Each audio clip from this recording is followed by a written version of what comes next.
Halo, Assalamualaikum warahmatullahi wabarakatuh. Terima kasih untuk yang sudah datang ke channel aku.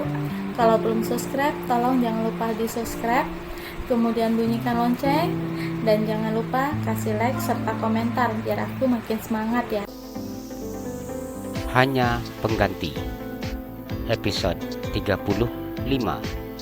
Merasa cemas. Tunggu sebentar, aku akan menghubungi mama serta papa mertuamu agar mereka datang lagi ke sini. Davin kembali teringat akan permintaan istrinya tadi. Hana tersenyum lebar. Dengan cepat ia menganggukkan kepalanya. Berdua dengan Davin seperti ini membuat dirinya spot jantung. Setiap saat jantungnya seakan mau lepas ketika membayangkan suaminya yang akan kembali kumat. Davin mengambil ponselnya dan menghubungi nomor ponsel milik mamanya. "Halo, Ma," Davin berkata ketika sambungan teleponnya diangkat oleh wanita di seberang sana. "Iya, ada apa?" Mita menjawab dengan ketus. "Mama datang lagi ya ke rumah sakit." Davin tersenyum tipis. Dengan sengaja ia duduk di tepi tempat tidur istrinya. "Oh iya, Mama baru selesai mandi. Setelah siap, Mama akan langsung ke rumah sakit," jawab Mita. "Syukurlah kalau begitu. Soalnya Hana minta Mama untuk datang ke sini." Dengan sengaja ia mengeraskan suaranya agar istrinya mendengar. "Apa Hana sudah bangun?" tanya Mita. "Sudah, Ma. Mandi juga sudah," jawab Davin. "Apa tadi perawat rumah sakit yang mandikan?" tanya Mita. "Enggak, aku yang mandiin." Davin dengan sangat bangga menceritakan apa yang sudah dikerjakannya. "Kamu tidak melakukan apa-apa terhadap istrimu?" Mita bertanya dengan penuh curiga. "Ya enggak, Ma. Cuma dimandiin doang. Udah selesai," jelas Davin. "Kamu tidak berbohong." Mita begitu sangat tidak percaya terhadap putranya. "Enggak, Ma. Kalau nggak percaya, coba tanya sama Hana." Hana duduk di sebelah Davin memandang suaminya dengan mata yang terbuka lebar. "Sayang, tadi abang cuma mandi kan? Enggak ada buat apa-apa kan? Kita tidak ada lakukan itu kan?" Davin berkata dengan memberikan isyarat tangannya agar istrinya tahu apa yang dimaksudkannya. "Iya, cuma mandi," jawab Hana yang sangat malu ketika mendengar pertanyaan suaminya. "Tuh, Mama dengarkan jawaban Hana." "Ya sudah, kalau begitu, Mama mau siap-siap dulu." "Iya, Ma." Davin memutuskan sambungan teleponnya. Hana merasa begitu sangat senang ketika mendengar mama mertuanya akan datang. Ini untuk pertama kalinya suaminya menuruti kehendaknya seperti ini. "Apa kamu senang?" Davin menatap istrinya. "Iya, terima kasih." Hana tersenyum lebar. Davin menganggukkan kepalanya dan pergi duduk di sofa. Dekat dengan Hana membuatnya kesulitan untuk mengendalikan hasratnya. Perasaan seperti ini sangat tidak dipahaminya. Apakah ini hanya rasa untuk menyalurkan hasratnya, atau ada rasa yang berbeda hingga dirinya selalu menginginkan istrinya? Kenapa aku sampai berbuat seperti itu terhadap Hana? Sekarang tangannya sakit, tidak bisa berbuat apa-apa. Harus berapa lama aku menunggu tangannya sembuh? Apa mungkin besok dokter sudah memperbolehkan Hana untuk menggerakkan tangannya? Davin merasa frustasi ketika tidak bisa melakukan hubungan bersama dengan istrinya seperti biasa. Davin menggaruk kepalanya yang tidak gatal. Bagaimana jika Mama mengambil Hana ketika kondisinya sudah sehat dan diperbolehkan pulang? Mengingat ini membuatnya mulai cemas. Aku harus memikirkan bagaimana caranya agar Mama dan Papa tidak membawa Hana. Davin menarik nafas dengan panjang dan kemudian menghembusnya secara perlahan-lahan. Apa yang dikatakan oleh Mama dan Papanya bukan hanya gertakan atau candaan saja.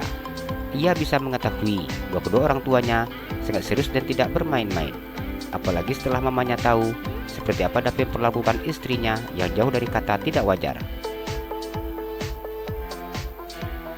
Ia harus memikirkan apa yang akan diperbuatnya untuk bagian kedua orang tuanya.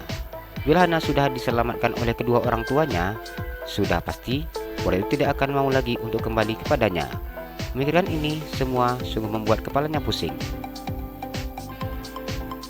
Davin duduk dengan gelisah. Seharusnya ia menyalurkan hasratnya kepada istrinya. Namun kondisi Hana yang seperti ini membuatnya harus menahan rasa hasrat yang tidak mengenakkan seperti ini. Berapa lama aku harus seperti ini? Davin memandang istrinya yang selalu membuat dirinya bergairah dan tidak pernah puas meskipun sudah melakukan berulang-ulang kali. Sudah mandi ya? Mita baru masuk ke kamar Hana, tersenyum dan mencium pipi menantunya kiri dan kanan. Iya ma, Hana tersenyum lebar. Davin yang mandiin. Meskipun sudah mendengar hal ini dari Davin, namun tetap saja Mita bertanya langsung kepada Hana. Saat ini, ia sudah tidak bisa percaya putranya lagi. Iya ma, sebenarnya tadi Hana sudah bilang sama Bang Davin, Hana mandi sama perawat saja. Tapi Bang Davin ngotot untuk mau mandiin. Hana mengadu dengan mertuanya. Bila Davin melakukan hal yang tidak benar, kasih tahu mama. Bila mama marah itu anak nakal. Mita tersenyum dan mengusap kepala Hana. Hana tersenyum ketika mendengar ucapan mama mertuanya. Wanita itu begitu sangat baik dan keibuan, sangat berbeda dengan mama tirinya. Iya ma, Hana tersenyum dengan penuh rasa bahagia. Dirinya sungguh tidak menyangka mama mertuanya mau datang lagi ke rumah sakit untuk melihatnya. Ini mukena yang Hana minta. Mama sudah bawakan. Ini mukena baru mama beli. Apa Hana suka? Mita meletakkan tas mukena warna biru di sebelah Hana. Mama, makasih. Lihat tasnya aja sudah suka.